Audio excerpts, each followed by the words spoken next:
కన్నప్ప సినిమాతో ప్రతి థియేటర్ దేవాలయమే. భక్తిరస చిత్రాలు తీయాలన్నా, పౌరాణిక కథలు చెప్పాలన్నా తెలుగు వారిని మించిన వారెవరూ లేరని ఎన్నో దశాబ్దాలుగా ప్రూవ్ అవుతూ వస్తున్న సత్యం.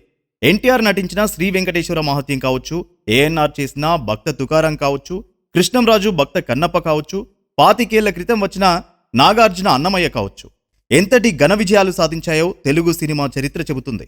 అలాంటి భక్తిరస చిత్రాలు రిలీజ్ అయినప్పుడు ప్రతి ప్రేక్షకుడు తను చూడడమే కాదు, తన ఇంటిల్లి పాదికి చూపించాలని తహతహలాడారు. మన సంస్కృతి సాంప్రదాయాలు చరిత్ర తెలుసుకోవాలని పదే పదే చూశారు. సినిమా ఆడే ప్రతి థియేటర్ని దేవాలయంగా పవిత్రంగా భావించేవారు. కొన్ని చోట్ల హుండీలు పెట్టి ప్రేక్షక భక్తులు వేసిన డబ్బులు ఆయా దేవాలయాలకి విరాళంగా సమర్పించుకునేవారు.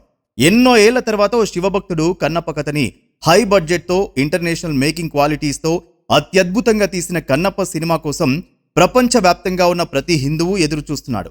భక్తి పారవశ్యంతో ఊగిపోవడానికి సిద్ధంగా ఉన్నారు. ఏప్రిల్ 25 ఎప్పుడొస్తుందా, కన్నప్ప సినిమా ఎప్పుడు చూద్దామా అని భారతదేశం ఎదురు చూస్తోంది.